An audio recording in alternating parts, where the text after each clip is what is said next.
Alright, so today I'm going to be reviewing and ranking each of Hitman's celebrity elusive targets. There are 8 in the game as of the time of recording this, and while most people think there's 7, there is a hidden 8th in Gary Busey.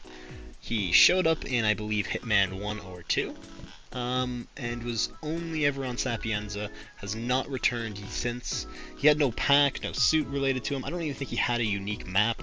He just showed up with Gary Cole and did some things.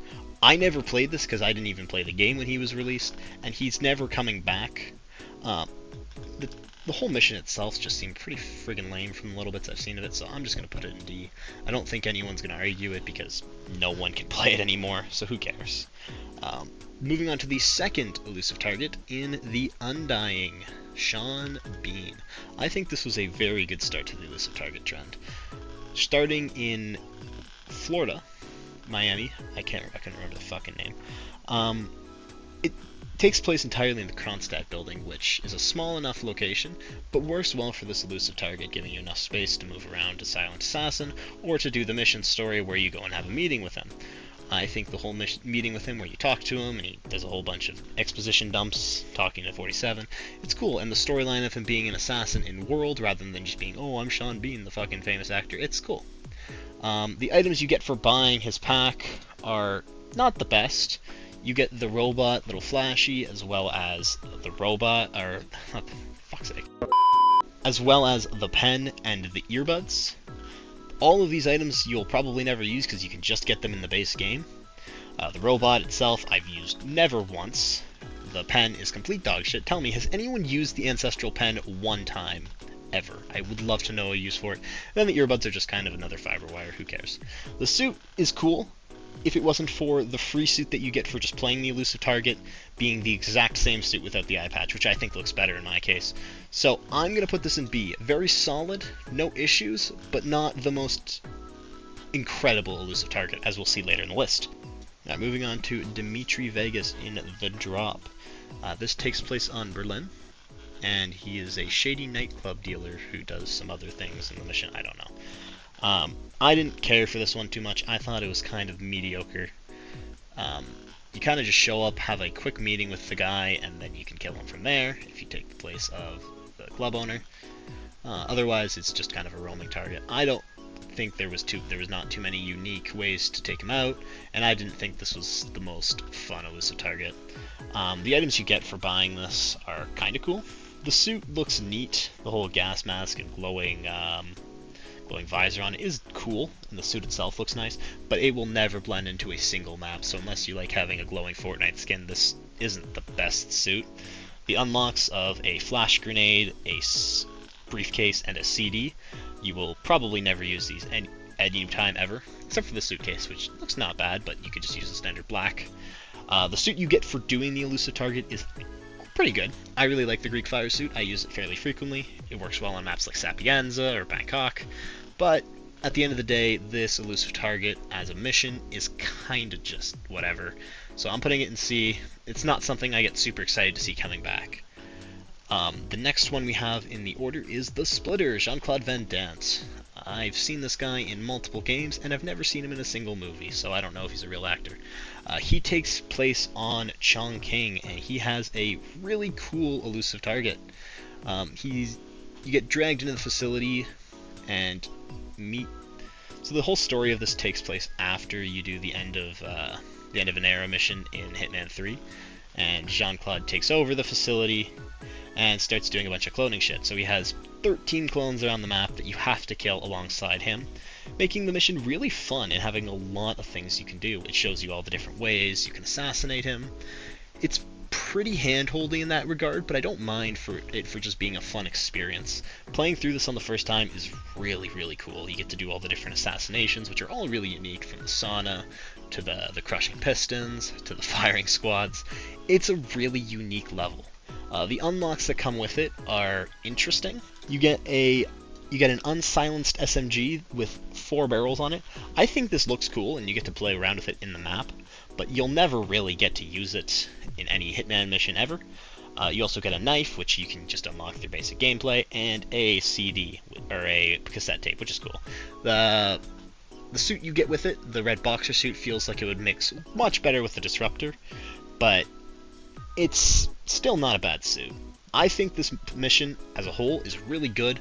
What keeps it out of S tier for me is the fact that on replay, it's pretty basic. You remember what you're going to do. There's not a whole lot of freedom of approach. It's pretty much all set in stone what you're going to do.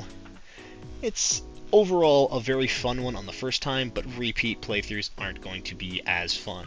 Whereas with something like Sean Bean, you can go through and do a bunch of different assassination methods because there's only the one of him instead of 13. Alright, next we got the Disruptor. This is on the same level as Gary Busey with me, because not only is he not coming back, but I never fucking played it. Looking at it in retrospect, though, this was a pretty cool mission. You had to go in and box the guy in a boxing ring on Isla's scale and kill him before he kills the other boxer in the ring. I think this is a really cool elusive target, and I really wish I could have played it. However, of course, we can't because Conor McGregor did Conor McGregor things, so we'll never get to play it. The items you got with it were a suit, fur coat that McGregor wears through the level, as well as a cane similar to the ones you get on Dartmoor, a kettlebell, which have been in a couple of the levels, and then a resistance band, which is just another fiber wire. The unlocks are pretty cool. I like them. They're all not too bad. And the mission itself looked really cool from what I've seen, but because we can never play it again, and it's never coming back because of reasons, I'm going to put it in B, which is just unfortunate. I think it could have been a lot higher if, unfortunate circumstances. Alright, Le Chiffre, the villain from Casino Royale. This elusive target takes place on Paris, and I really like this one. The whole story and gameplay of it is really unique. You gotta find an invitation to Le Chiffre's poker game, and you can do it through a bunch of different ways, through talking to Darwood Rangan's cousin or brother, I don't remember his name, or even through Agent Smith. There's a lot of different things you can do with it, lots of different interesting points throughout the mission, like when you get drugged and can be taken to the basement where Smith will save you, or when you can do the whole poker game and have to interrogate the guard. As a mission, it's on the same level of The Splitter, with a lot of very interesting storylines, but because of more of the freedom of approach, it makes it a lot more fun on repeat playthroughs, and I also think the items you get for this are really good. The suit you get for simply beating the elusive target, the black banker suit, is absolutely amazing. I use it fairly frequently. It works on pretty much all maps as a formal suit.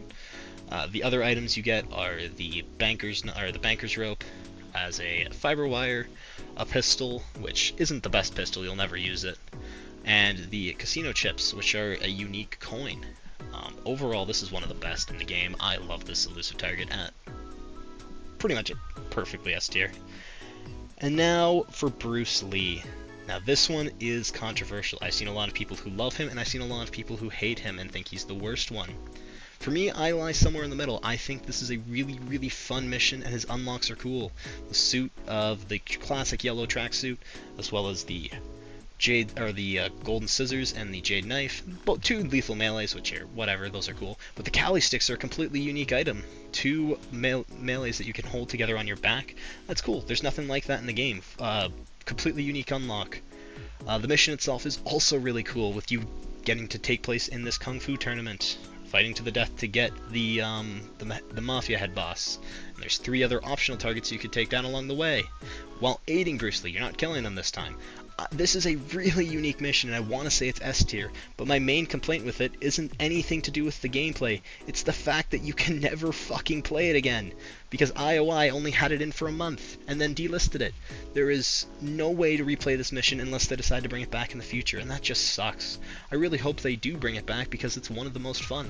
But for the time being, I am going to put it in B tier, because I think that's just really unfortunate. And my microphone died, everyone. We are back on the final one. M&M Slim Shady, the most recent one. This is very interesting as it combines elements of the Bruce Lee elusive target, where you're working with your contractor of M&M to take down his younger or alter ego Slim Shady. The map taking place on Hokkaido, which as a map most people have universally said kind of sucks, but they do a lot of changes to this map to make it a lot easier. The main wall of the hospital is taken down, so you can walk through past a guard checkpoint. The second level of the hospital is completely inaccessible, as well as a couple of other little parts of the map, making it a lot easier to traverse. And on top of that, there's the whole mirror realm, which is really unique for the Hitman games. Sure, it's not like the most gameplay intensive area. No NPCs are there. You're mainly only there just to get the intel item. But it's still really cool. There's lots of unique ways to assassinate him, and I think the overall aesthetic of the map, the entire maps are redesigned with his music, the look of the walls, making it seem like an insane asylum. It's really cool. I think it's really well designed. And the items you unlock for it are also really cool. You get the expired jar of Mom's Spaghetti, which is like the lethal or medic bomb, as well as the prank pistol, which is just a fucking suppressed pistol, go figure. And the little chainsaw, which is just an explosive duck. And the suit looks cool. The suit you get for finishing this mission as well, it looks like Jason Voorhees, or just the guy with the chainsaw and denim overalls. It's really cool. It looks close to Sim Shady in the actual Elusive Target. I like this, and I want to put it in S tier, but because it's got the same Bruce Lee treatment, I'm going to put it down in A. I hate the fact that I can never play this after it comes out. Why not just keep them around like with Sean Bean? I get that it's probably really expensive, but I would rather have one of these Elusive Targets that keeps coming back than 3 that come around once and then never again. It makes it a you had to be there moment, and I want this game to keep going. So that's the list so far. I think that this is not bad. IOI is doing a pretty good job with these Elusive Targets, and I look forward to seeing what they can do in the future. I know that they were going to do 3, and that with the Shifra, Bruce Lee, and Eminem, so I don't know if they're going to continue this trend or not, but as of now, I'm very happy with what they've done, so that's about it. Leave your thoughts in the comments below. I know a lot of people probably aren't going to agree with this list, but that's just my take, and also a lot of people aren't going to watch this because I have 4 subscribers. Have a good night, everyone, and I'll see you again eventually.